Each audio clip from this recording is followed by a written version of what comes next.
Hey everyone, welcome back to Hit Wicket, and today we are going to be doing a preview for Team Australia for the 2023 World Cup. We have done Team England and Team India. You can check that link out above.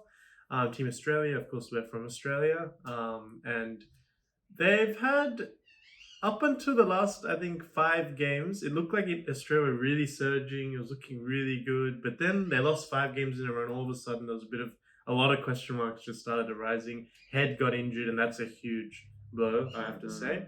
And not only that, but Australia going into the World Cup with virtually 14 players because they took Head still, and they're not going with much depth there. For the first, I think, half of the tournament, they've already confirmed the Head won't really be there.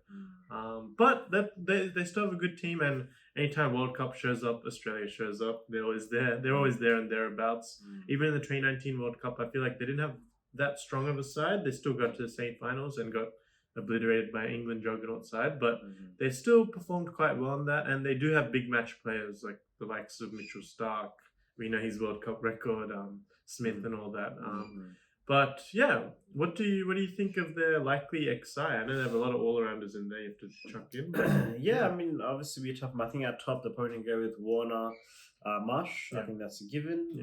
Probably number 3, you'd go with Stephen Smith. Number 4, that's where it sort of gets a bit tough. Honestly, I think Labuschagne's been in a really good form. He has played in a couple of different tempos. He played, slower tempo, higher tempo. I think he will be able to do some damage. Definitely through there. So I think I'd go Labuschagne probably at 4.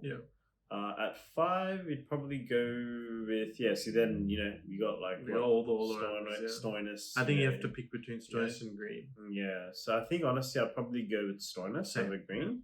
I think he's just more proven. Even though he's had a little bit of a tough go with the bat recently, but I think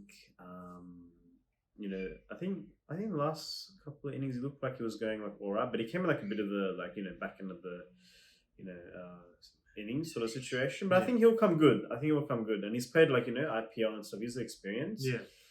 He's been bowling well actually. Yeah, exactly. He's been bowling well. He has been bowling well, which is interesting. So so I think I'll probably go with Stoinis, and then number 6 you'd probably go, I guess, Maxwell. You have to, Maxwell. Especially for the bowling. Actually, more for his bowling than his batting.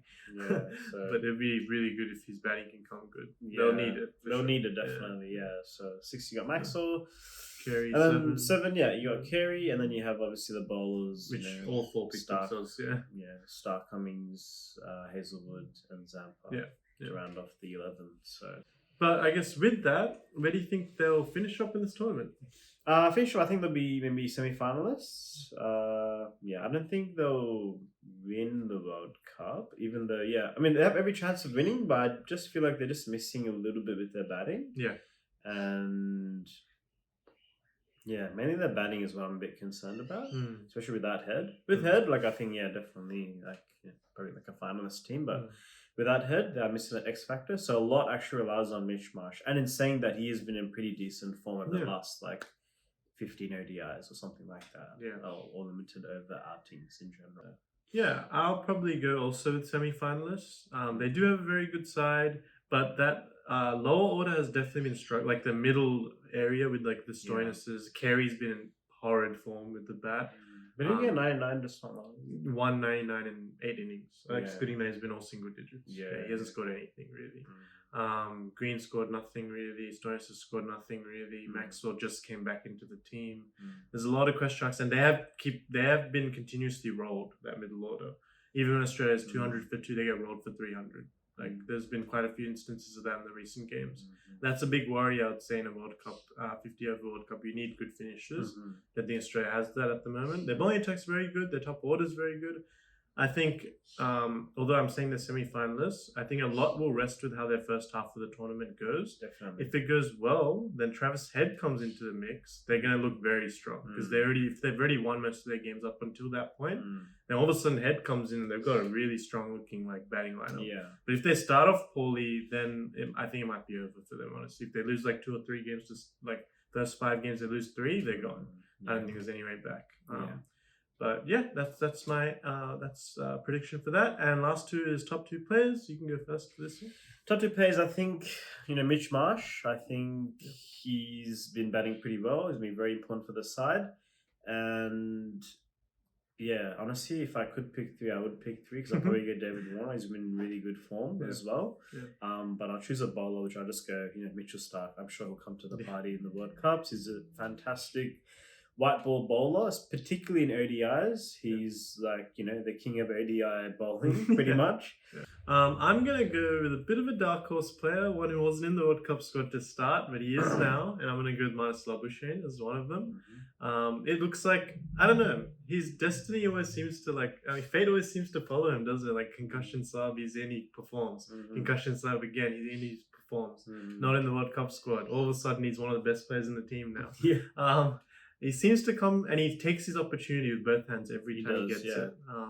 And I feel, I don't know, he seems to be on the rise, getting quite a few runs against the top two teams, like I'd say India, South Africa, pretty much up there. I think he'll have a good World Cup. I have a feeling that he might become, one of the best for Australia. And the other player, I do really want to see him do well. Other player, I was going to go obviously Stark, but I'll go two batsmen. I'll go with Steve Smith. I think another pressure performance player. He does perform, and obviously his ODI record is still good. I think he averages 45, 44, something like that. It's good. It's not excellent. It's not over 50, but his record in World Cups, I'm pretty sure he averages like 50 in ODI World Cups.